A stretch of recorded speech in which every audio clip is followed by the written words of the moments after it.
In 2017, the board instituted a policy to fully engage the community in the redistricting process. The policy states that anytime we have not zoned a school or a community within 3 years, we are to conduct a redistricting one-on-one session. For the next few minutes, I will talk to you about the purpose of redistricting schools. We will review the policy for school attendance zones and look at some of the data elements and the requirements that are part of the process. We'll also go through the community engagement procedures where community members like yourself can have a voice in this process. Also, I will provide important dates and informative redistricting resources. What is redistricting or rezoning? Those two terms are often used interchangeably. They mean the same thing. Every residential address in our district is assigned to an elementary, middle, and high school. The process of redistricting is changing that assignment for various reasons. We look at what your current boundary is and assess whether or not we need to assign you to another school. It could be elementary, middle, or it could be middle and high. And it potentially could be all three levels, elementary, middle, and high. Redistricting is the process of changing attendance boundaries. When does redistricting take place? There are 4 instances in which the board will contemplate a redistricting. Typically, redistricting takes place when additional capacity is added to the district. Such instances include a new school opening or if major renovations or additions to a school are completed. Also, when a school closure or consolidation is under consideration. Redistricting is also an option when there is an imbalance in enrollment. This fall's redistricting is based on the replacement of the Conley Hills Elementary School and the potential closure of Park Lane Elementary School and Spalding Drive Elementary School. In March of every year, enrollment projections are presented to the board, and those projections include capacity, which is how many seats or classrooms we have or need within a school attendance boundary. Verification of the enrollment projections also takes place in August. That information is presented to the board, and when there is sizable imbalance, we will recommend to the board that a redistricting is needed. If the board agrees, they will ask staff to start the redistricting process and to fully engage the community during the process. In most cases, the scope of the redistricting is very broad to ensure all available options are covered. We do not offer maps at the beginning of the redistricting process. We first ask the community a series of questions based on the feedback we receive. We develop attendance zone maps. We invite parents and community stakeholders to participate in the process to ensure we have included everyone who could potentially be impacted.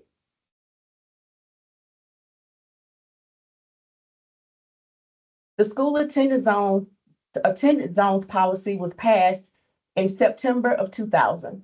Before 2000, principals would appoint a representative for each school to sit on a committee and develop the attendance boundaries. And after the board went through a redistricting in 1999, they wanted to give everyone in the community an equal voice.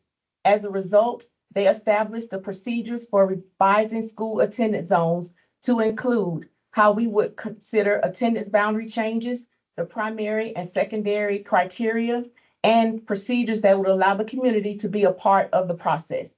We've used this procedure in the planning and opening of 40+ schools, new and replacement schools, and since that time in the last 23 years, and 4 school closures.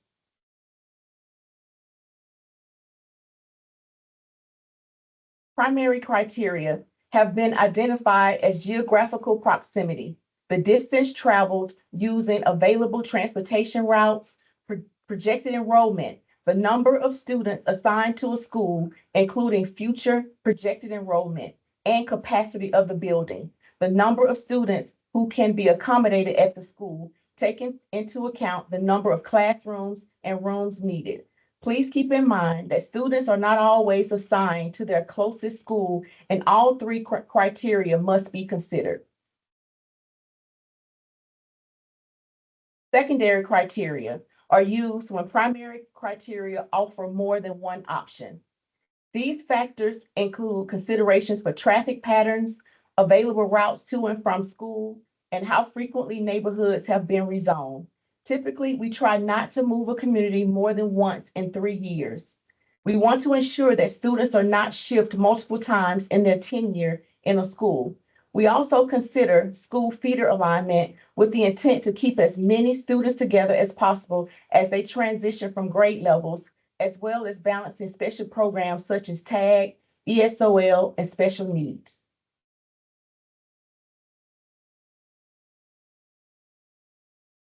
How do you quantify and measure the criteria?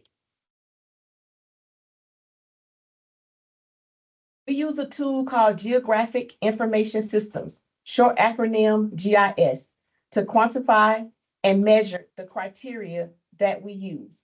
GIS is very similar to the same technology you use when you're looking for a restaurant on Waze or Google Maps. It's a product licensed by Davis Demographics and Planning, and it sits on a platform called Esri.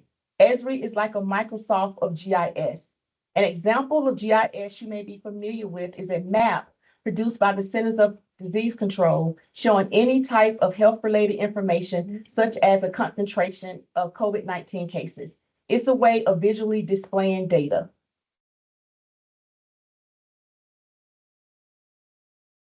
Our redistricting tool is called School Site Pro.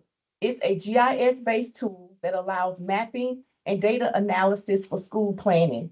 With this tool, we have the power to not only develop enrollment projections, but also to shift attendance boundaries. It's a cohort-based model. That means when it develops enrollment projections and forecasts for the coming year, it starts with the base of the existing year. So today's first graders become next year's second graders.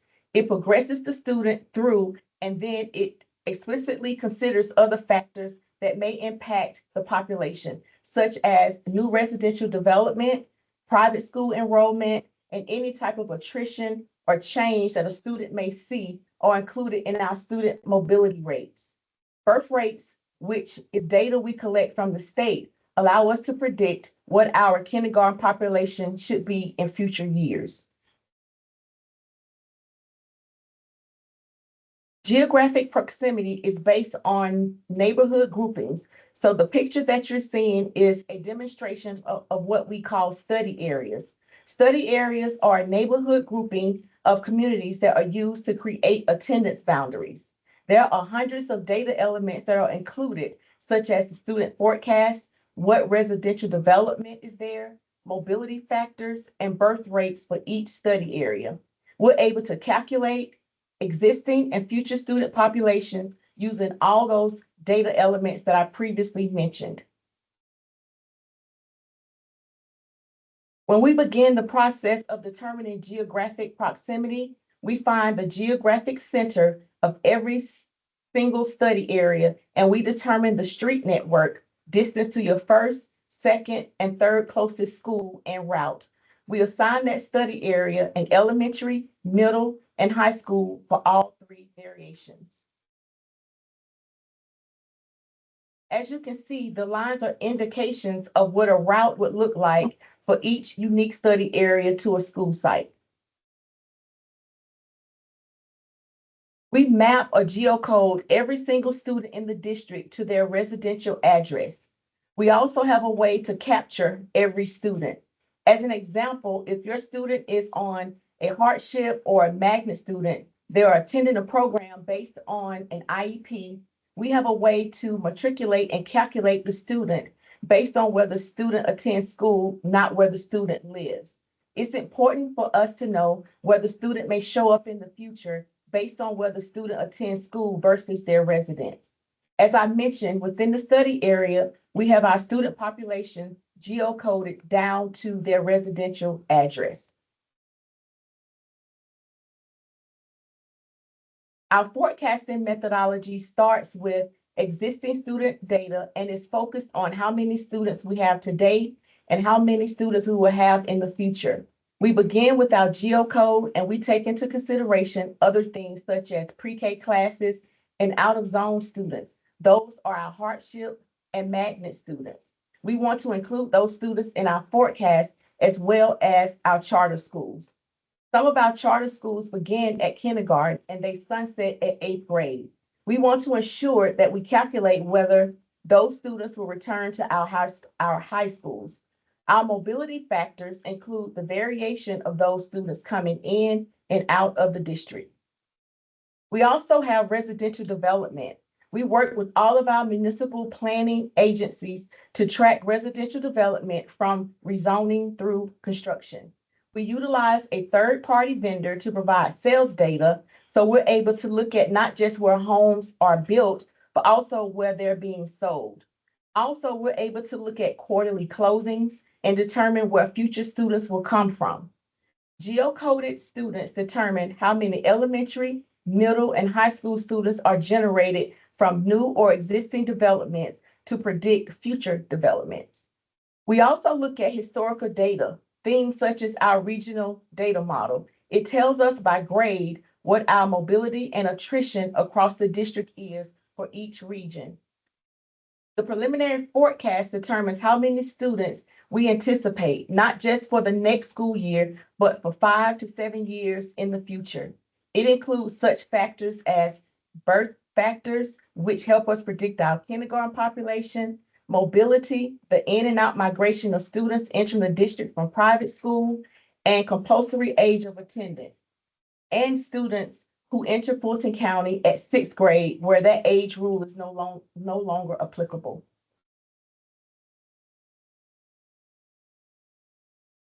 You may ask, how accurate are the enrollment projections? Before COVID-19, we have been very accurate in our enrollment projections. You can see our standard is plus or minus 1% accuracy across the district. We have hit the target almost every year except for the 2 years impacted by COVID-19. That's 2020 and 2021 school year. The 2023-24 forecast accuracy was impacted by several factors. The most notable factors are the almost 800 RISE charter students who were projected to return to their zone school due to its anticipated closure. RISE charter did not close, resulting in many of those students returning to RISE. Smaller kindergarten classes, shrinking elementary and high school cohorts, and smaller incoming cohort classes. Our second primary criteria is school capacity. School capacity is based on classroom space at the elementary and middle school level. We look at the number of classrooms within each building. We also take into consideration what are the instructional needs of the students. We look at how many students will be in the building, not just today, but in the future, and the special programs such as TAG, ESOL, special education, and remedial education within each building. To give you an example of how this works, let's review the classroom allocation for Dunwoody Springs Elementary School. This is old data, not today's data. Dunwoody Springs projected enrollment is 563 students. Based on the board-approved student-to-teacher ratio for grades K through 5, the school needs 23 general education classrooms. Those numbers are highlighted in the first yellow box. Next, we consider specialized instructional needs like TAG, ESOL, special education, pre-K, and EIP, which requires additional instructional spaces at a reduced class size. Some of these programs share classrooms, but they are still factored into the model requiring classroom space.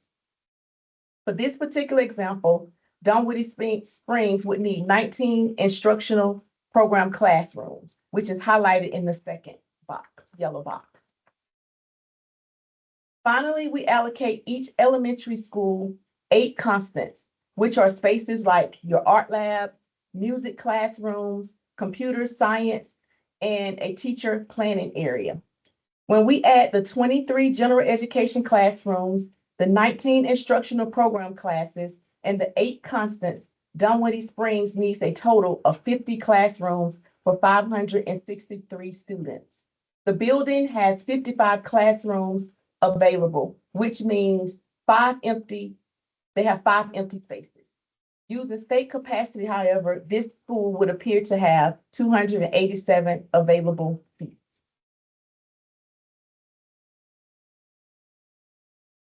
Our neighborhood study areas are those puzzle pieces and building blocks of our attendance boundaries. We use those puzzles pieces within this process to develop alternatives for the redistricting options. We also consider future schools. So we'll be looking at not just where schools are today, but also if we're bringing any additional schools online.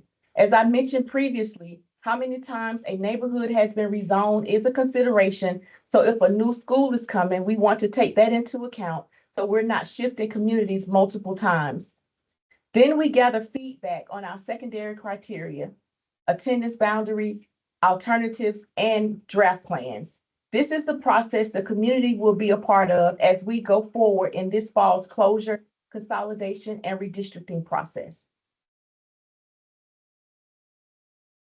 Community engagement is an important aspect of the redistricting process. Every meeting will begin with a presentation, and all presentations will contain the same information. We will start in a larger group, and after the group presentation, we will break you into small groups with a trained facilitator who will work with the group to collect concerns and feedback and share them back with staff. The second and third meetings will be just a little bit different than the first meeting. We do this process whether we're redistricting elementary, middle, or high, or whether we're in any 3 regions in the district. It gives everyone an equal voice and equity in the process. So small communities are heard in the same way that larger communities are. Everyone has an equal voice, and we keep all of our feedback focused solely on the board approved criteria. The focus of the meetings is solely on the criteria. For example, anything related to race or ethnicity is federally prohibited and will not be collected as a comment during the process. The board has not indicated that we should look at home values or if we should provide comments related to changing the school may impact home values. Our facilitators would not take those comments. Only comments that are directly related to what the board has defined as important when setting attendance boundaries will be considered.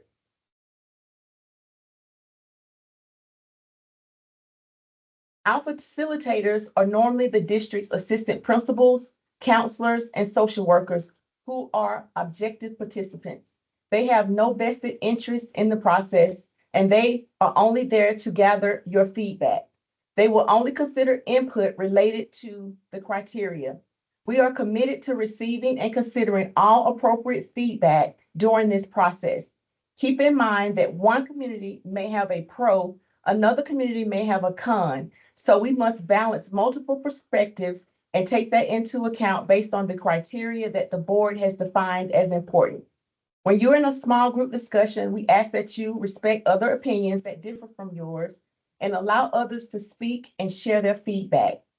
The meeting agendas at each meeting will have a QR code where you can submit your question if you have any questions after the meeting has ended.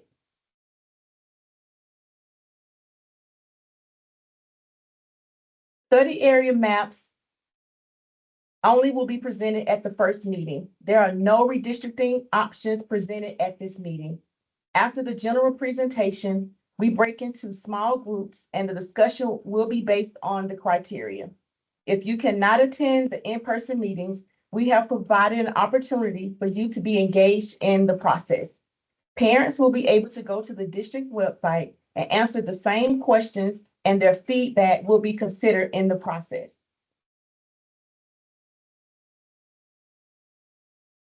At the round 1 meeting, specific questions will be asked in the small group facilitated sessions.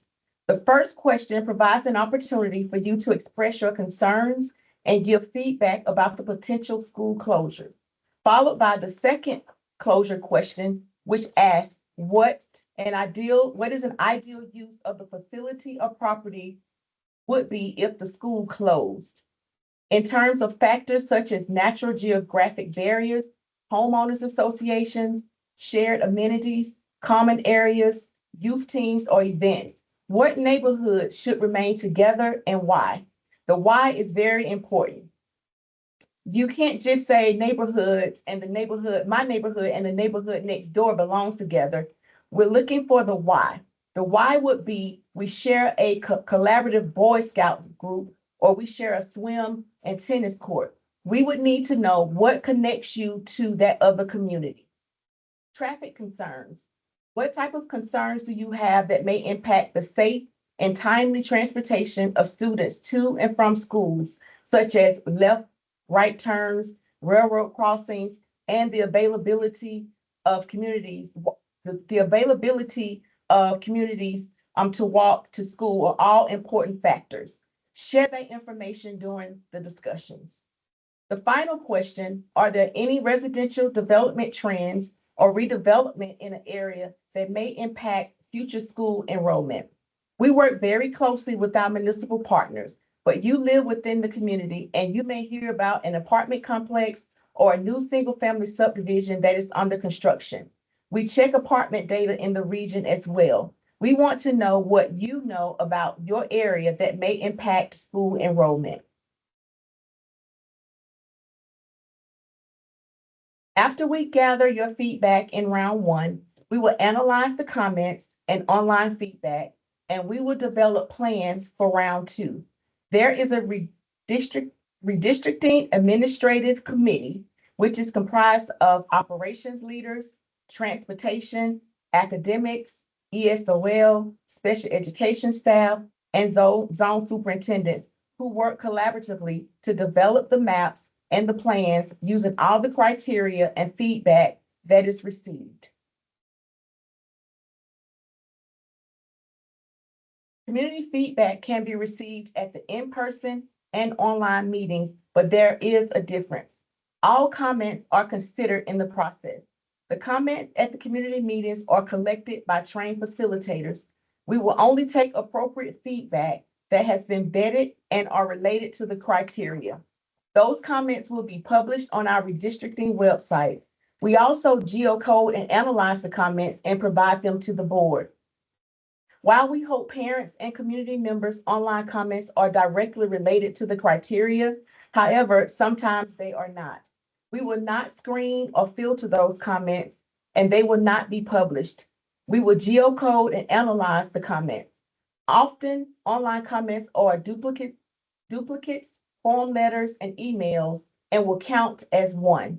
Online comments are counted as one because we want to give equal voice to neighborhoods. For example, let's say you had a neighborhood that only had 5 homes versus a large neighborhood that had several hundred. We want to weigh and evaluate comments, how they are related to the criteria, not how many comments we receive in general. It's not a voting process. One comment that is more related to the criteria can outweigh a form letter that is received 500 times. Oftentimes, people will ask or say, I didn't see my online comment. We do collect and share them with the board, but we do not publish those comments. Here's an example of comment mapping. This is from a very old redistricting. We mapped out every single comment based on the criteria. So as the administrative review team considers options, we can see where the concerns and the community comments are. We will code them as we go through the process and share them with the committee as they develop plans. Again, this is an image from a previous redistricting just to show how we collect and code the comments.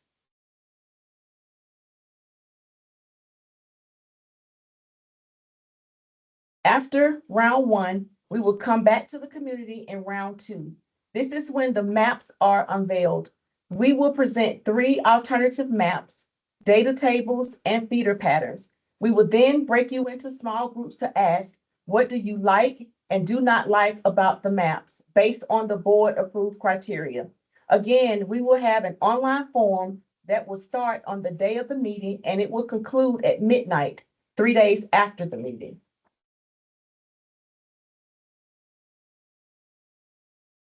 Here's an example of a map that would be presented. The black line shows the existing boundaries, and the change in color shows the plan for this alternative plan. This is an old map from a previous redistricting.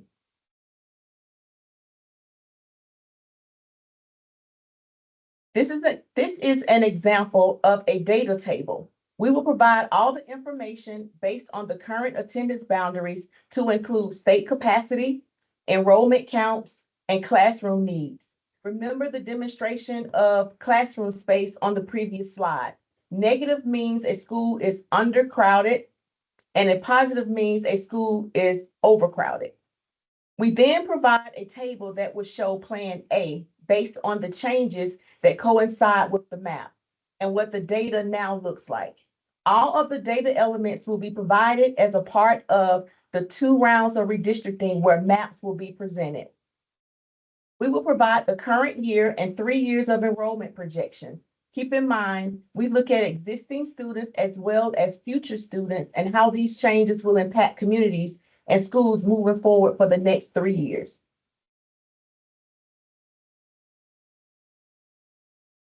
After round 2, we'll take your feedback, analyze those comments, and develop one draft plan and one map to present it at round 3.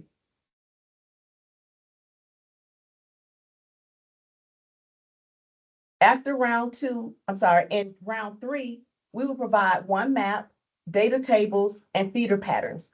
We will break you into small groups after the general presentation and again ask, what do you like about the maps and what do you not like about the map?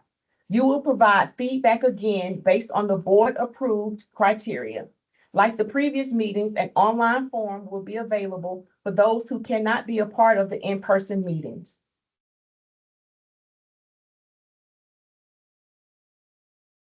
After round 3, we will review your comments and your feedback, and we will develop a final recommendation. Parents and communities will often ask, when will I know if I will be impacted by redistricting? If you have not been a part of any change that was presented in round 2 or 3, then you are safe. If you have been in a plan in round 2 or 3, but you were taken from round 3, you could come back in the final recommendation. Round 3 is the only point at which a community could consider itself not impacted by redistricting.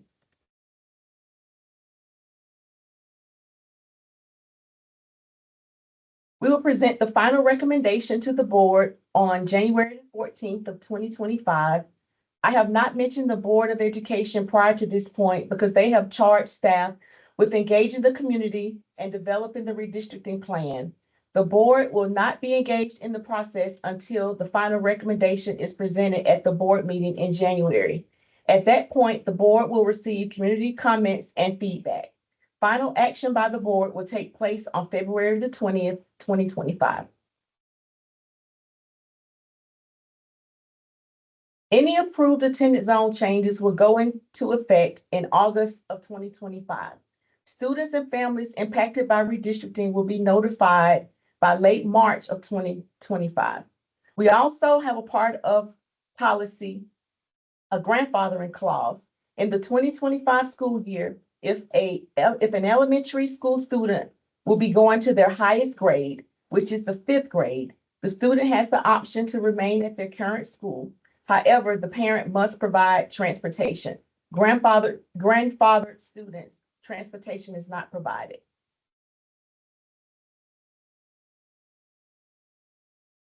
Everything related to redistricting is included on our redistricting website. It's a wonderful source of information. If you cannot be a part of the in-person meetings, you can stay engaged and participate through the online option. All the plans, maps, and data elements will be posted on the redistricting website. FAQs and redistricting informational flyers are also posted on the website. You can scan this QR code or go to fultonschools.org/redistricting.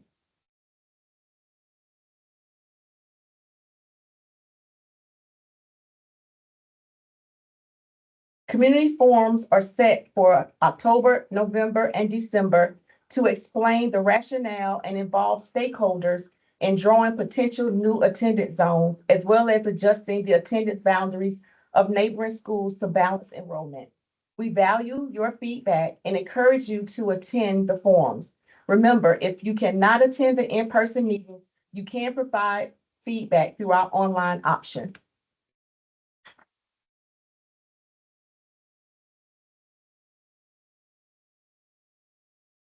Thank you for participating in Redistricting 101.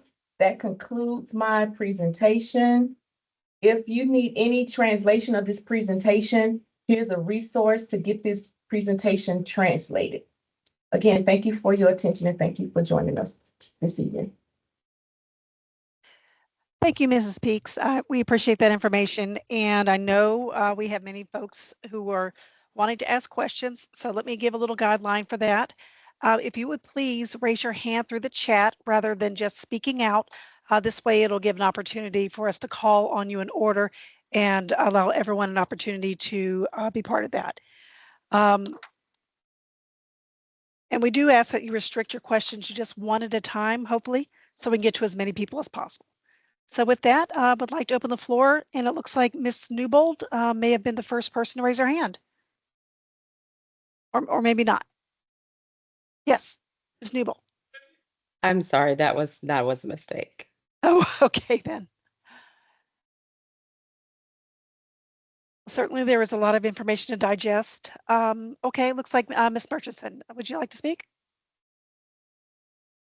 Followed by Shelley. Oh, I'm sorry. Can you hear me now?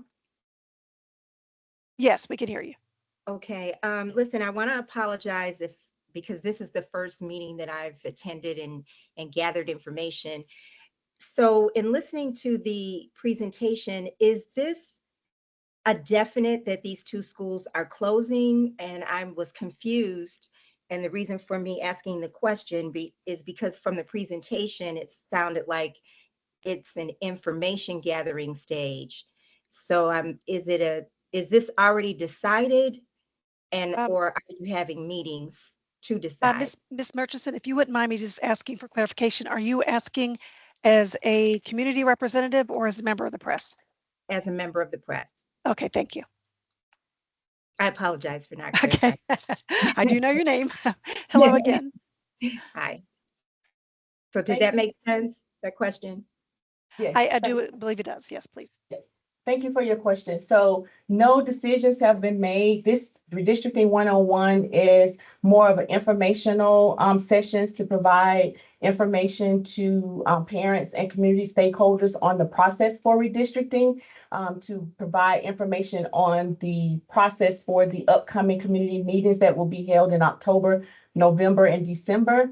At those particular meetings is where the discussion with the community on closure, consolidation, and redistricting of Park Lane Elementary and Spalding Drive Elementary, as well as redistricting with neighboring schools. So no final decision. Thank you.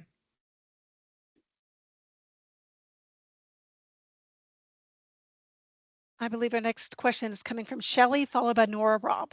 Hey, good evening, Tarika. I was on at 12 drinking from the fire hose on this, and now I've had a couple hours to think about it. I have some what I would consider smarter questions. I was curious. I think the knee-jerk reaction, at least that I have when it comes to a major change for my students, who are my children, I'm not a teacher, is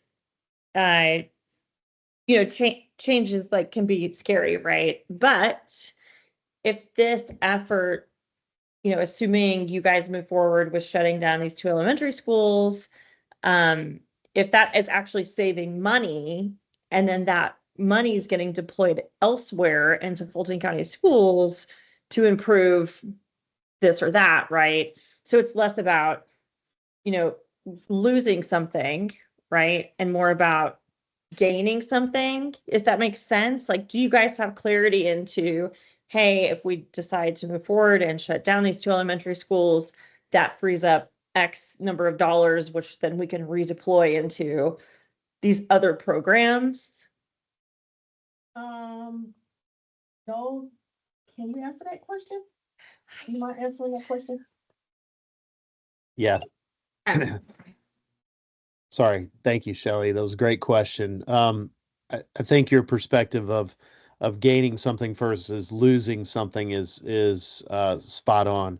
What this is about is making sure that our buildings are running at their peak efficiency and that we don't have under-enrolled schools. So it's less about redistribution of funds and more about better use and efficiency of the funds that are there. For example, if you've got two buildings that are uh, half enrolled, that's not exactly what we're looking at, but just if you've got two buildings that are half enrolled, you can't take the same allocation of resource, split it in half, and expect both schools to get the maximum for all of the students there. So if you take those two schools, you combine them, you put them into the facility that is newer and a better investment of those capital dollars along with your general fund dollars, you'll get more for your children there because you can combine the resources and provide better programs, better everything, instead of trying to split and divert those. So, for example, you may have enough kids to pay for a half-time teacher at each school. If you combine that, and this might be a special program, if you combine that at one school, you have a full-time teacher who's not spending half the day trying to travel between two schools and plan for two different settings. That's incredibly efficient. You also have better funding for the schools themselves. So I hope that answered your question. And it was a very poignant question. So thank you for asking that. Thanks. It only took like 4 hours. And then my quick follow-up question is around so assuming it's 0 or 1 or 2 schools closed, Right. obviously you just discovery mode. What happens to that vacant property? And so I had made a comment on the chat, are we mortgaging our future? Yeah. Because when, you see population growth in 5, 6, 7 years, and then all of a sudden the schools are over enrolled, and then that brings its own challenges. So Yeah. how do you guys think about balancing that future with what's needed now? Yeah. So there's a number of things we can do with our buildings and have. Sometimes we will, depending on the building itself, take the building down, but keep the piece of property for exactly what you're talking about, long-term use. Often, other times we have entered into long-term agreements with municipalities, maybe for a rec center or something to that effect. There are a number of things we can do, and this process actually requires that we get some input from the community on this, so that we can think about what that future is. Ultimately, in the best of cases, if the piece of property, now we do have some pieces of property that are just not suitable for us to continue having a facility on. That has happened. That's not what's the case here, but that has happened, and we have sold off the piece of property. So there's a number of things that can happen to it. There is nothing that is predisposed, but we are also in the mode of thinking about and talking continuously, even outside of this conversation. Okay, well, what do we do for the future?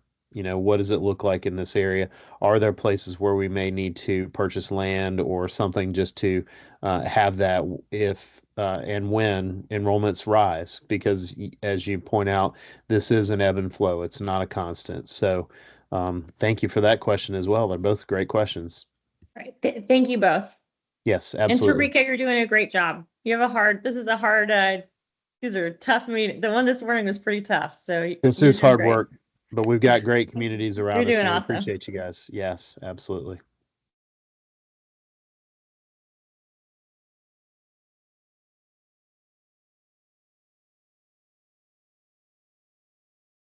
Ms. Rob, you're on. Hey, thank you. Appreciate you guys having 2 calls. Like Shelley, I am a second-time attender and second-time asker. Want to limit it to 1 question, particularly since I spoke earlier, although I do encourage someone on the call to address some of the issues that we've heard in terms of inconsistencies with open enrollment. But my specific question relates to something that Noel just said. We were told on Wednesday night that academic success and performance of the school is not a factor, and that the factors include a three-pronged factor: enrollment in the school as it is right now, the building and its condition, and then obviously redistricting and the capacity to send the kids elsewhere. I think where I'm a little bit confused is how we get to the metric of enrollment. And what I mean by that is it appears to be a moving target, given the criteria for capacity has changed year to year, and in particularly has changed this year. But my deeper question is, as you start to compile a list, your list consists of schools that have 450 or less. There's no consideration to capacity or efficiency, are the words that you use, because there's schools in the district that can have capacity for 900, but not have an enrollment of 500, therefore don't get put on the list. And then there's schools like, for instance, Spalding Drive Elementary School that are much closer to efficiency and capacity than some of the schools that were not included on the list and or were included but might have a higher capacity. So it seems a little bit arbitrary as to how a school lands itself on the list. And then it seems a little arbitrary as to how you take that criteria and then parse that down, especially given there are schools in the district that have buildings that are in much worse condition than Spalding, and also have what I would consider low enrollment based on the capacity of the school. So can you give us a little bit of information as to, one, how you set the 450 criteria and why that number exists? And then two, as you whittle it down, why aren't other poor condition buildings where the district may have to make heavy financial investments in those in the future be considered if they also are not efficient or at capacity, as you say, Noel? So I'll answer that kind of backwards, if you don't mind. So there are a huge number of schools that we look at. We look at everything across the district. You cannot attack this all at once. This is something that's a process, and as we showed you in our presentations this past week, you can see where we have looked across the district, not just in certain areas, across the district, and have identified that we will need to continue this process on into the future. As far as the 450 number, I'm going to punt that a little bit, but that is part of our board policy that was developed years ago when looking at it. We build standardized size buildings for the most part, but that doesn't mean, to your point, that there aren't some legacy buildings that have smaller capacity to them.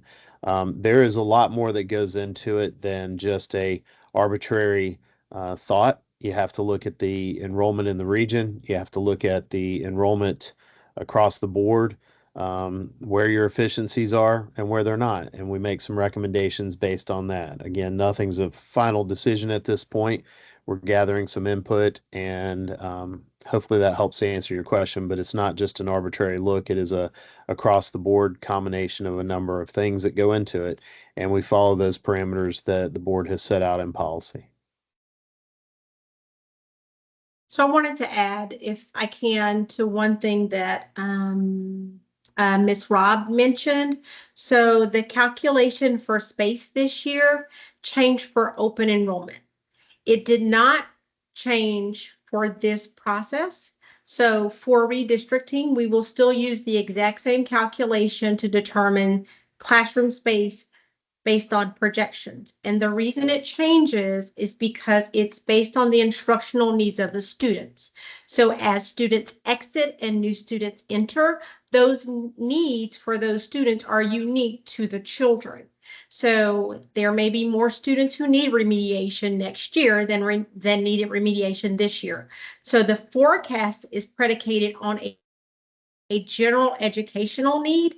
And then each year we survey principals on their allocations and their student needs. So those surveys are going out at the end of this week. We will survey principals on those programmatic needs that will then become the basis for future projected enrollment, as well as program needs that they will have for those students that they anticipate to be in their building.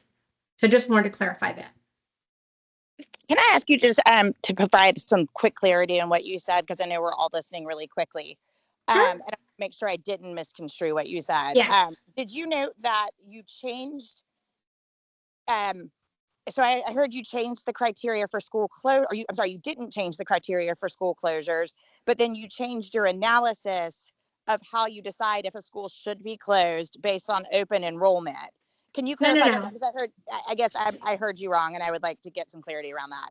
Yes, ma'am. So the definition by change of policy for what schools qualify for open enrollment for the 25-26 school year changed from the previous calculation for 2000, I believe, 5 up until now. So board policy for elementary and middle schools was 2 or more classrooms of available space using the classroom allocation model. The policy was recently changed, hardships were eliminated, and we the board approved an open enrollment policy that says a school may be considered for open enrollment based on 95% of their state capacity in comparison to a 3-year trend of their forecasted enrollment. So I just wanted to clarify what changed. It has nothing to do with policy FDB, which is school closures and consolidations. Redistricting still uses the classroom allocation model for space. So those things are still in place. We still use the same calculation. The only thing that has changed is the criteria for schools on the open enrollment list. Thank you. I don't know if it was clear that time, but it was much clearer that time. And so it's Perfect. that policy that has landed a school that has never historically been on open enrollment also on the closure list for the first time, thus not really giving it a meaningful participation. Yes. So I think so. I'm not really sure if you said exactly what I meant, but the closure list is based on an enrollment less than 450 students. It's also based on space within the area, which is determined by that same classroom model, which counts classrooms, not state capacity. So just wanted to make sure we're clear. And I know we're giving out a lot of data, and I saw the question in the chat. All the relevant data that parents will need to guide them through the redistricting process will be provided once we start the process. So all of the enrollment as the boundaries change, if there's need for study area information, programs, pre-K, all of that information, feeder patterns, all of that data will be provided to the community as we walk through the process.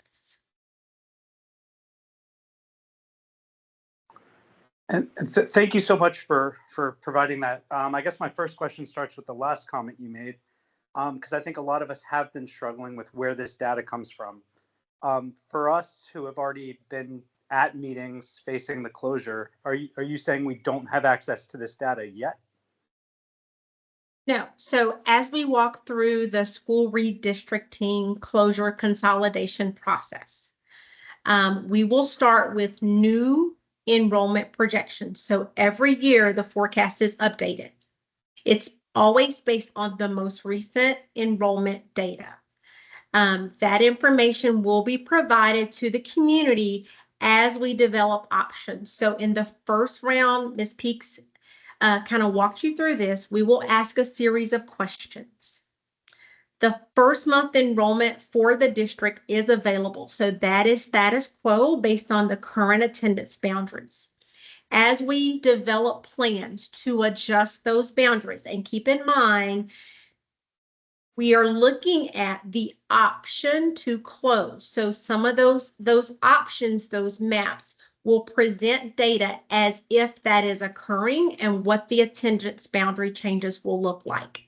All of that data will be provided to the community in the, I believe Ms. Peak shared a slide that showed a data table, which will show you the current as is map, and then it'll show you for each iteration of the map. So it's typically 3 plans, plan A, plan B, plan C, what those changes, how they will occur in each area.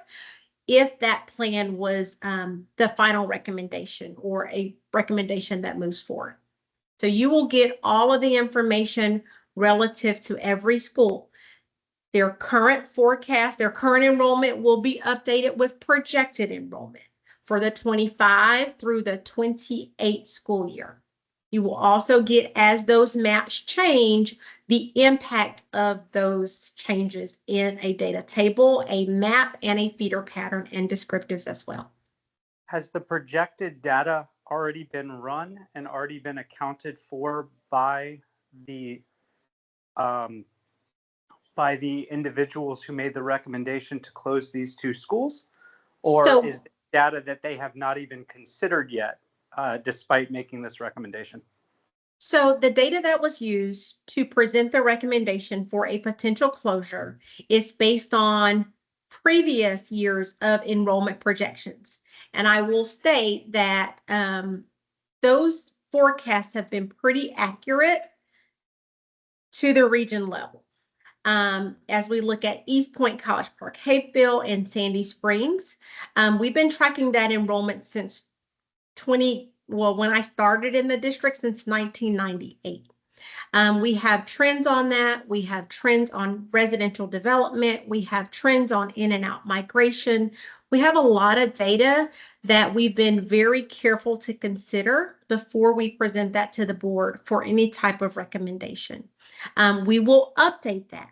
For example, I'll give you an example. Woodland Elementary School this year. Woodland has been a school that has traditionally been around 900 to 1,000 students. This year, their first month enrollment was 860 students, which means we have some different trend that's occurring in Woodland where they are declining. We will incorporate that data and those most recent trends into our forecast to project for the next 5 years. And so that information, I'm sorry. So that information is not available yet. We're in the process of preparing that. She talked about geocoding. So we wait until the first month of school to download the entire student file and match it or geocode it to its address.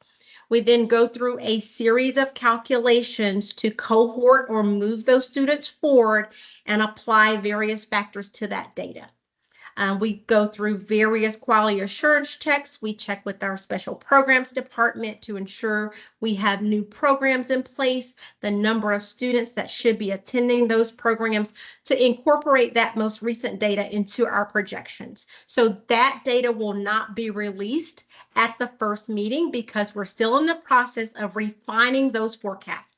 They will be available at round 2 and a part of that data packet. Okay, last follow-up for you, and then just one quick question for Mr. Maloof. Where can we get access to the data that you've been referring to for all of the years going back that you said has, quote, been fairly accurate? Oh, for me, I'm sorry. So that data is so every March, there is an enrollment presentation to the board. It typically has 2 to 3 years of historical data and then 5 years of projected data. So in board docs on the district's website under board, if you look under the meeting agendas, every March, that data is updated to the board. Okay. Ms. Huff, I'd like to add that that information has been placed into the chat. Yes. Well, if he wanted to go back 5 years and look at it, that would not have the current information. But if you wanted to collect that historical data, it is available every March in that PDF presentation. In that presentation, there's a PDF attached every year that has the historical and 5 years of updated projections. Okay, so we can go back to 20, 30, 40 years? You can go, I'm not sure how far board docs goes back, but we have that information at least for the last 25 years. Okay, great. Okay. And then last question, I promise, for Mr. Maloof. This was talked about at Dr. Moranci's meeting. What is the plan for Spalding Drive, and I'll go on and say Park Lane, in regards to open enrollment? there has been a discussion, and I'm hoping you're ready to say we're ready to implement this, of a kind of 1A, 1B model for these two schools. Is that the plan, or what is the plan? Ms. Huff, do you want to Sure, I share a don't little mind. bit? Yeah, if you Yes, don't so mind. Mr. Silver, open enrollment schools will be identified in December based on these new projections. By board policy, we will look at 95% of the schools participating that have 95% available space between their enrollment projections and their state capacity, 95% of their state capacity. That list will be published in December. If any of these schools fall within those parameters, they will be available as an option for parents to apply. That window will stay open typically from, and this is our first year of rollout, from December through January is the expected timeline. And if we move forward with a school closure, or as we present data to the board in January, we will not only provide them the projections and the recommended impact for a school consolidation or closure, we will also provide them information relative to the number of students who have applied to accept open enrollment. So parents can definitely apply for any school that meets that qualification. I will say though, if the students are moving within a region, so let's say, for example, you live in the Woodland attendance boundary and you apply for Spalding, the total number of students in Sandy Springs would not be affected. Would The though number guess that what would affect is if a student who lives outside of those attendance boundaries applies for open enrollment into one of those communities. and I think, and again, I'm not meaning to capitalize, but I think Mr. Maloof hopefully knew that we were getting a little bit targeted here. I think what we had talked about was, as it currently stands, it will be very difficult for individuals who want to go to Spalding Drive to put Spalding Drive as number one, given that it is up for closure about a month or two afterwards. So it was represented to us at that meeting with Mr. Maloof that operations understood that conundrum and was trying to think of a specific solution for these two schools. So, I appreciate the background. I think a lot of us are familiar with that. But my question is very specifically, and again, it may be Mr. Maloof since he was at the meeting. What is going on Sure. with these two schools? So I think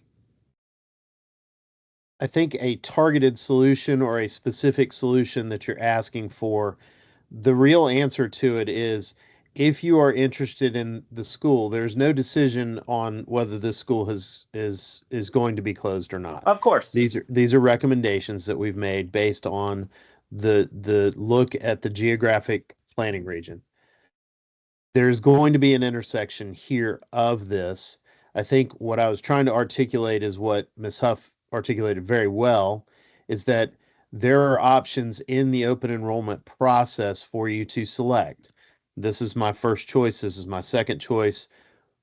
We will look at the overall geographic area here, and that the open enrollment process and this process are independent of each other. Will they be penalized if they put Spalding Drive number one and it closes? I'm sorry to get direct. Yeah, I guess yes. I understand what you're saying. I don't know about penalized, but there is a place for you to have your sort of primary and secondary and even tertiary choices on there. And I may be speaking a little too far down the chain, but I don't know that it is a penalized piece. If it doesn't exist, you're correct. We can't transfer you there. However, in the open enrollment process, you can choose to go or not go if you've been accepted. I think we talked about that in the meeting last week. And will So, operators consider a solution to this, or is this your answer that you guys are not considering a solution to that? Or is this something you want to engage us with, as you indicated at that meeting? I'm Sure. trying to be as direct as possible here. No, I understand. So I think the answer to you is the open enrollment process offering those opportunities for selection of schools in there is part of that solution. I can't predict the future of where this goes. All I can tell you is how we've gotten to our recommendations here. And I understand what you're asking me, but there's not going to be there's not going to be a way for us to make a special concession to say that every kid that's going to enroll at Spalding is going to stay at Spalding if we close the school. Those two things don't go together, as you have pointed out. So what we've got in there as a solution, it's part of the process, is you can pick.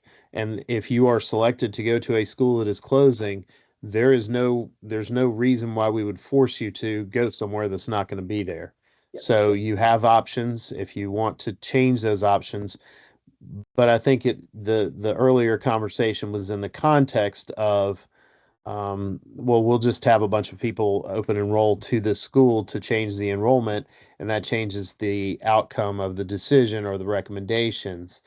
And what I'm trying to explain to everybody on this call is that this is really about an attendance zone area, not just a single school. So, Got it.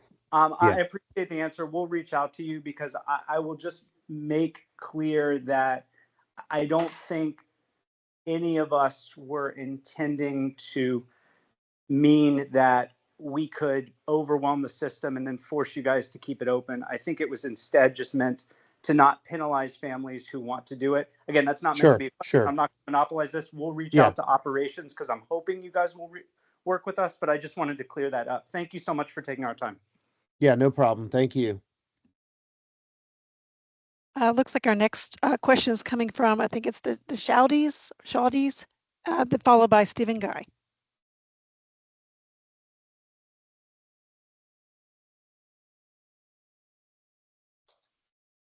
Good evening. Don't want to piggyback on the open enrollment, and definitely want to give Steven some time. But I was there on the Thursday meeting, again, feeling lost, confused, not really feeling better about this answer of enrollment. So I have 2 kids at Spalding. I want to stay at Spalding. I think a lot of people want to stay at Spalding, but I feel with the timeline and the options that y'all are giving us, the open enrollment, I'm feeling pressured to go somewhere else. I'm feeling pressured that I cannot stay at the school that I walked at, that my boys have loved, that have had an impact on our community. I'm feeling pressured that the rollout and the dancing of this numbers around the open enrollment and why wasn't Spalding eligible? Well, this changed this year. This is going to change next year is all very targeted at our community, that it feels like, okay, I need to say that I would like to go to Herd's Ferry because of, while academics don't matter in this, they are a higher performing school. Because academics do matter when you're looking for your child's development. And so what I'm confused about is, and I know you probably can't answer this, if I'm sitting here and I get the open enrollment question, do I put Spalding 1? Do I put Herd's Ferry 2? Like, what? I mean, it's, and then the timeline, you're locking out like anybody wanting to go to a private school. Like, I just, as a parent, when that open enrollment email comes to me, what am I supposed to do if I'm wanting to go to Spalding Drive? Do I not answer it?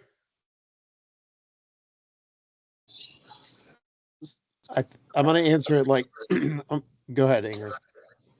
So I wanted to clarify because I didn't want to give a false impression that you're going to get an email that says apply for open enrollment. That is going That's to be fine, an whatever offering that's available. I just wanted to clarify because people will That's say fair. you said there was going to be email. So if you want to go to Spalding, and what I would say is Follow this process and stay engaged. By December, I'm engaged. I understand. So by the end of December, you will have an idea by your community if the board does go forward with a recommendation to close, where your child or children would land. But by the end of December, you said I would So- have an indication by the end of December of what the board is indicated to do. Did you just say that? So no. So you will have seen the various options in round 2 and round 3. So we will not present a final recommendation that was not contemplated or we received feedback or developed and shown to the community. So let's just walk through an example. Your neighborhood in one of the options, and I don't know where you live, that you were moved from Spalding to Woodland. In one of the options, you were moved from Spalding to Ison. That was round 2. Round 3, you were moved from Spalding to Woodland, and it's only one option. So you were moved from Spalding to Woodland. So if you won't see the final recommendation until January. So we would attempt to keep open enrollment open through that final recommendation being presented. But you would know for certain that your family, if you're impacted by a closure, would either go to Woodland or to Ison, because those were the only 2 options presented during redistricting. When you're filling out the open enrollment, if those are not desirable options, you can pick, if you were a parent and wanted to exercise choice using open enrollment, you would pick another school. You do not have to accept open enrollment if approved. By default, your child would automatically, if they don't approve the boundary changes, be at Spalding Drive. So I just kind of walked you through what your options would be. You would not have to pick open enrollment for Spalding because that is your zone school. If it's okay with your family to go to Woodland or to Ison, don't apply for open enrollment. But if neither of those options are desirable, you can choose to go to Esther Jackson Elementary in Roswell. So those are the kind of thoughts that I would say I would recommend. Again, the final recommendation will be presented to the board in January. That open enrollment window will still be open, so you'll know. But you don't have to accept open enrollment at all. That is just an option that is available. To piggyback on this scenario, somebody asked a question about the lateness of open enrollment. So actually, prior to next school year or for next school year, so prior to this year, open enrollment was May 1st through May 15th. So we have shifted the timeline for open enrollment from May, a couple months prior to school starting, all the way back to December. So you almost have 9 months to contemplate changing your child's school for next year. So we have actually allowed more options earlier in the year. So I just wanted to clarify that question that was in the chat. All right. Thank you. I think it's Thank you. on to Stephen's turn.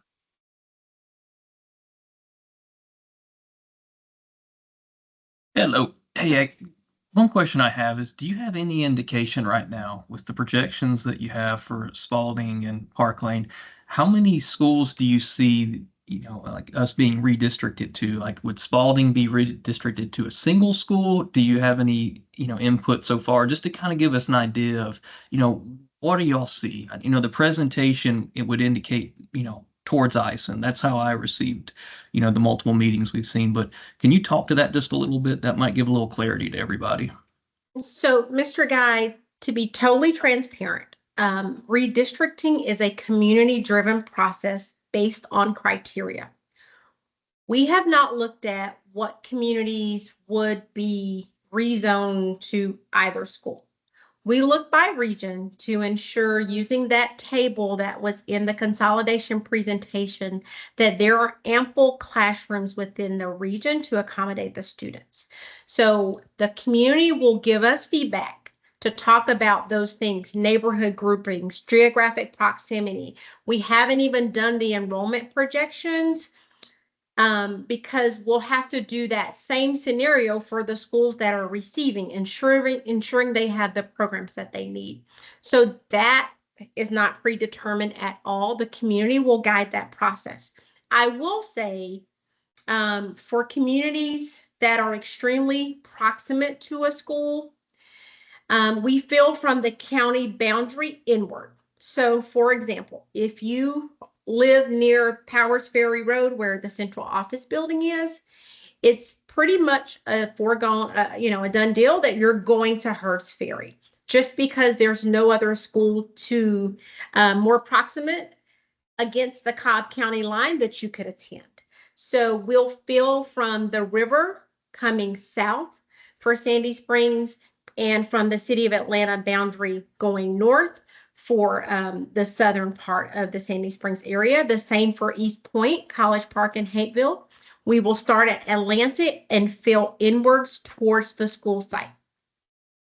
So we don't have any preconceived attendance boundaries. What I will say is also, we do not, when we shift attendance boundaries, we try to keep as many students together so that they feel like a cohesive community as they transition to new sites. So we would try not to send, 10 kids here and 50 kids here and, another 100 kids here. We try to move them in collective pieces so that students have a sense of community as they transition into a new school. If that is the final determination. Understood. So I guess ancillary, I think maybe the redistricting and the closing of the schools might be crossing some lines. Is the redistricting only for the schools that are closing, or is this actually truly, is this countywide that y'all are looking for redistricting? So it's region-wide. So in South Fulton, we are looking at schools not impacted by the last redistricting. Ms. Peak shared a policy that says no more than 3 years should your community be impacted by redistricting. So we just did a redistricting last year to close a school, S.L. Lewis. So those communities would not be in scope. And then 2 years prior, we impacted some other elementaries in that same region, further to the west, southwest in that region. So we would not look to impact those communities. In Sandy Springs, it would be areas south of the Chattahoochee River and then areas north of the city of Atlanta.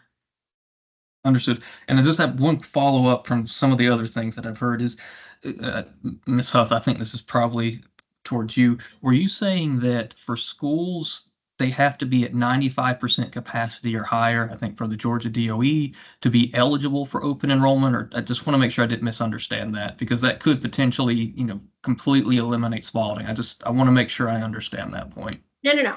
So to determine the number of seats, we will use seats. Yes. Okay. So we will use 95% of their state capacity in comparison to a 3-year trend or 3-year average for their forecast. So we'll look at 3 years of their projected enrollment, and then what's 95% of their building state capacity. And the difference of those two numbers will be the number of available open enrollment transfers they can accept. Okay. And so with the numbers today, how many can you give us, just with any data you have, how many should we actually expect for Spalding? So that I don't know yet, because remember, we're going to update their forecast. So this year, Spalding's first month, let's just say Spalding stayed exactly as they are. So their total enrollment at first month count was 349 students. I believe their state capacity is 550. So you would take 95% of that. I think it's about 520-ish. So 520 minus that 349 would give you approximately 171 seats if those were the actual numbers. But that is how we would calculate the number of students or the number of open enrollment transfers Spalding could accept. Okay. And do And you that would be for distribute every that school. even? Okay. Do you distribute that equally over each grade level, or is there any type of weight? Does it anything to know about that? No, so it would Okay. be students in total. Okay. Yes. I appreciate it. That's all the questions I Sure. have. Thank you Thank again. you. Thank you, Mr. Guy. Mr. Guy. We have a question from Mark Stoffel, followed by Anna Ladishin. Thank you. Good evening. I had a couple quick questions, but I want to kind of piggyback off something that Stephen said here first. Within the redistricting plan around Spalding Drive, will the proposal, since there will be 3 proposals, will they potentially include the proposal of moving students from other schools in the area to schools that are under enrolled like Spalding or Ison, especially given the fact that Woodlands is the highest enrolled elementary school in Fulton County? So the redistricting plans in round 2 will not contemplate moving students to Spalding. They will contemplate moving students from Spalding and impacting potentially all attendance boundaries in Sandy Springs. We would look at, so the purpose of the conversation around school redistricting in Sandy Springs is specific to consolidation and closure. So we would not add to Spalding. We would take students from that attendance boundary and redistribute them in the Sandy Springs area. And Spalding, in the model or in the scenarios that are presented, would be identified for closure. And I also wanted to clarify those 3 options are just for the second meeting. In the third meeting, we will come back with 1 map. And that's not necessarily what will be the final recommendation. We will take feedback on that third map or fourth map that will then formulate the final recommendation that will be presented in January. Okay, all right, that's clear. Thank you. And regarding the information that will be shared in those meetings, will parents and community members have a chance to see that information prior to that meeting so that we have a opportunity to digest that information before walking into the meeting? So in the past, we have released that data, I believe the date of the meeting, so early enough for parents to print copies, to have the information beforehand. But the power of the meeting is having that engagement with the facilitator, because we will intentionally integrate the community. So it won't be one specific school in one classroom. We like for parents to sit with differing opinions so you can hear different perspectives. So yes, you will get that information in advance where you can, have time to digest it. You won't get it, right at the meeting. We will have printed copies at the meeting though as well. Okay. I want to do everything I can to prevent knee-jerk reaction to information. So Absolutely. yeah. Yes. Okay. And then last question for you regarding the open enrollment. If parents select a open enrollment that are currently in these schools for closure, will those numbers be taken into account for future projections of the school's population? So if they select a school that is slated for closure. No, sorry. If let's just say hypothetically, if 100 students apply for open enrollment to other schools in December, January, based on the potential of the school closing, will that negatively affect the population of the anticipated population of the school by 100 students? So I understand what you're saying. Yeah, So okay. you're asking, let's say if 100 students from Spalding elect to go to a school outside of, let's even say outside of Sandy Springs, would that inform the board, potentially inform the board's decision to say these children are leaving anyway, we should go ahead and contemplate the closure? Is that what you're kind of asking? Yes, yeah, because Okay. obviously I think a lot of the parents here and the students, they love Spalding Drive, they enjoy Spalding Drive. I think everyone, if given their choice, they want to stay at Spalding Drive, like Jesse had mentioned. If that's not an option, you know, I they, understand. yeah, So what we will do is the forecast is based on the current enrollment projected forward. So no, we Okay. would provide to the board the forecast based on current enrollment. We will also provide a supplemental data table to the board saying this is the number of students from every homeschool in Sandy Springs who, as of today, has chosen open enrollment outside of this community. If they're staying within Sandy Springs region, it really won't change the total. But if they're electing for a choice outside, we would want them to know that. We would also include if there are students who have elected as their first choice to move into the Sandy Springs region as well. So that would be a plus and a minus. Okay, thank you. Thank you. All right, excuse me. Our next question is coming from from Anna Ladenschein. Hi, thank you.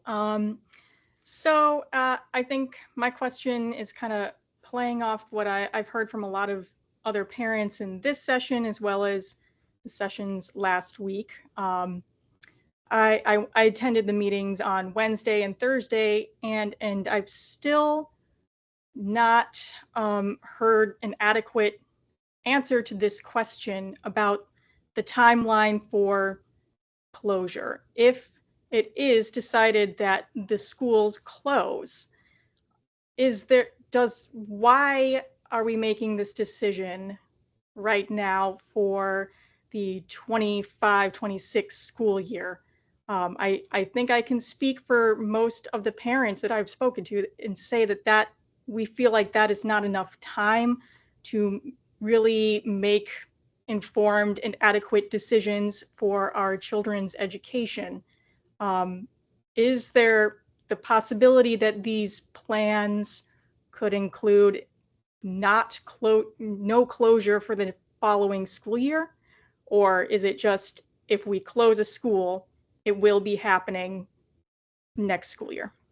Yes, ma'am. So we will provide the board the information based on the potential to close next school year. The board can certainly elect to hold those decisions for another year of implementation, or they can stop the process and say we do not want to move forward with the closure, or they can elect to go forward for next school year. So they have various options. We have been given the authorization to move forward in the process to have this conversation with the community. They will make that final determination. I will say when we opened Ison Springs and Lake Forest, they were a year apart. So Lake Forest opened in 2008 and Ison Springs opened in 2009. We adjusted boundaries for both, and then we held those changes for another year to be implemented at the second school. So we have done things like that, delay the implementation. I think we did that in Roswell when we opened Esther Jackson and Vickery Mill. So that's not uncommon for the board to hold an implementation. Those are some of the options that they could discuss as the recommendation is made. Mm-hmm. And so at what level in the, what round would a plan such as that be presented in, like round 1, round 2? No, so in the rounds, we will move forward with the process to close for next school year for 25. Once the board sees the data, because they will see the map and they will see the data tables, the feeder patterns, the number of students impacted at the January meeting, they have to make a decision at that meeting whether they want to go forward. And then they would discuss what their options are. So that would be in January after we've concluded the community process. Okay. And yeah, okay. Thank you. Thank you. Our next person up is Carolyn Houston with followed by Kate Heckroth. Hi, thanks for making the time for us today. I have more of a longer term question. Many of us are here because we are facing a short-term decision about the closure of our school, which we love and which performs well academically. I think you heard last week that we were all pretty shocked when you told us that academics doesn't factor into this discussion. So it sounds like that's part of the policy. So the policy does not include academics. So from a long-term standpoint, how do we change the policy so that these decisions are being made in the future to include academics? I'm sure you all have reasons for why academics is not a part of this process. And I would like to hear that. And I would also like to hear the process for changing the process, because I don't want to do this again. This has been, I don't know, like a week and a half since we've first heard about this. I don't want to face this again for my elementary school students. And I know many other parents don't. So if you're seeing trends and declining enrollment, please help us understand why academics is not a part of this process, and if there's a possibility to change that, and if so, how do we do that? Absolutely. So the policy is based on operational efficiency. Schools are allocated resources based on enrollment or a facility. So things like a principal is allocated for every school, different staff. So counseling staff, social work staff are based on an enrollment number. So the premise of policy FDB, which is in the consolidation presentation, talks about the operational efficiency of our buildings and then ensuring that we offer communities and families high quality facilities. So it contemplates the need of the student based on enrollment capacity in our buildings and how we efficiently use those spaces. Every one of our schools has the same curriculum and the same expectations in regards to their academic standing. Student test scores are not a part of this process just by board policy. We feel that every student and every school should have high expectations around academic progress and academic achievement. So with that being the expectations, we look at the objective data around enrollment, around capacity, around where there are available seats in this policy. The board sets guidelines around how they make decisions by policy. The board defines those policies. So any change to a policy would have to be done by the Board of Education by majority vote. But I know that they have the same expectations that all schools and students can achieve. So I don't foresee, academics coming into play. Whether a school has a certain score, they wouldn't be allowed to be redistricted. Every school has high academic expectations.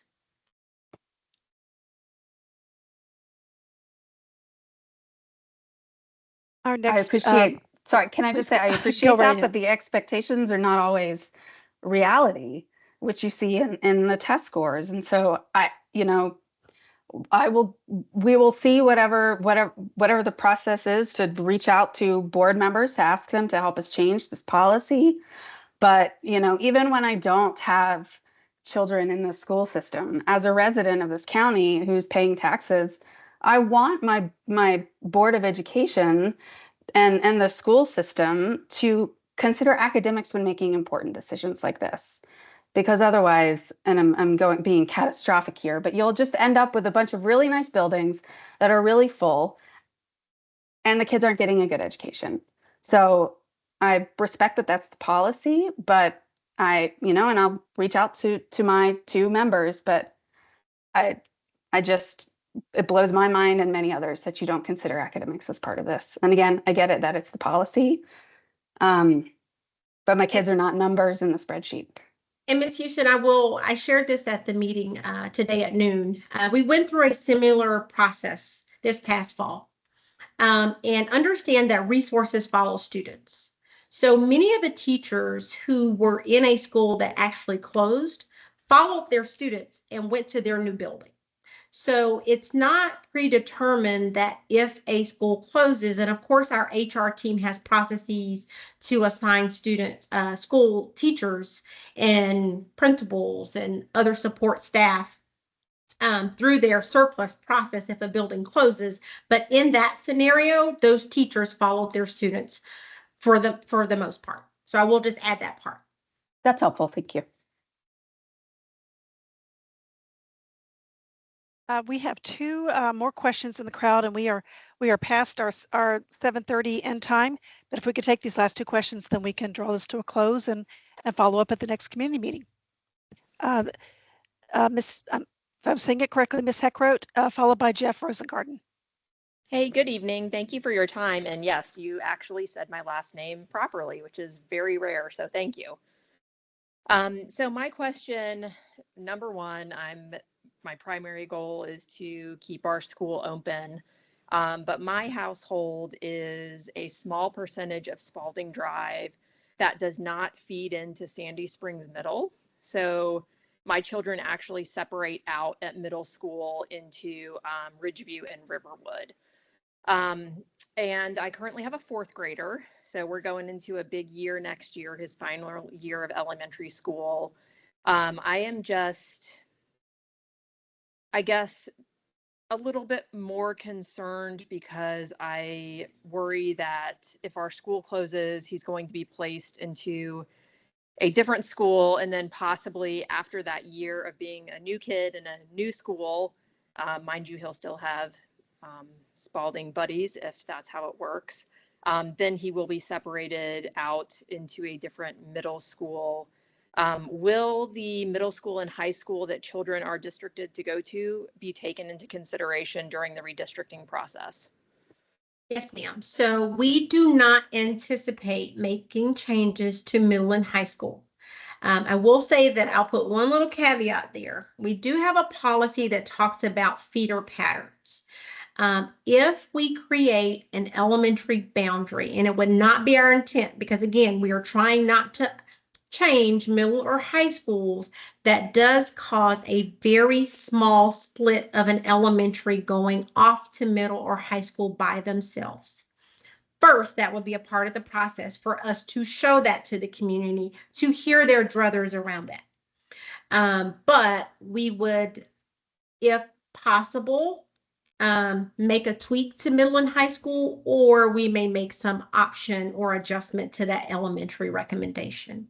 So again, not our intent to change middle and high school, but we will review that in regards to that split feed, not to send, again, 5 students off to middle school and high school by themselves. But that, of course, would be vetted through the community process. Thank you very much. You're welcome. And our last question is from Mr. Rosengarten. Hey, everyone. Thanks for taking our questions. We've obviously got a lot of passionate parents here and supporters of the school. This may be a stupid question, but at this point, what can be done, if anything, to save our school and stop the proposal or have the board turn down the proposal? Is there anything in our control, is what I'm asking. So at this point, we are moving forward with the process. I would say stay engaged, come to the meetings, and still provide that voice. So go through the redistricting process, but still provide feedback relative to your community's desire to keep your school open. Those comments, as I mentioned at noon, can be sent to planning@fultonschools.org. We will collect that information and provide it to the board. The final recommendations for the maps are not a part of the board process, but the board is still receiving emails relative to the closure. And I'm sure it will be a topic in some of their community meetings. We will not be talking about the redistricting, but the closure information can be shared to the planning email, and we will share those emails with the board.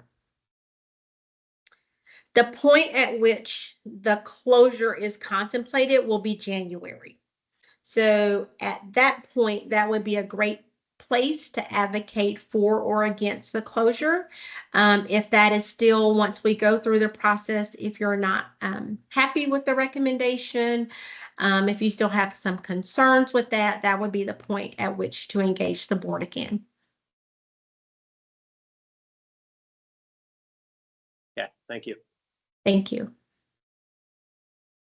Well, this has been a very good hour and a half with everyone and getting to hear everyone's questions and learn a lot of good information. I would like to remind you all that the redistricting website will have a post of this video. I'll be placing that tonight. And it also has all the redistricting information you need coming forward. That website is www.fultonschools.org/redistricting.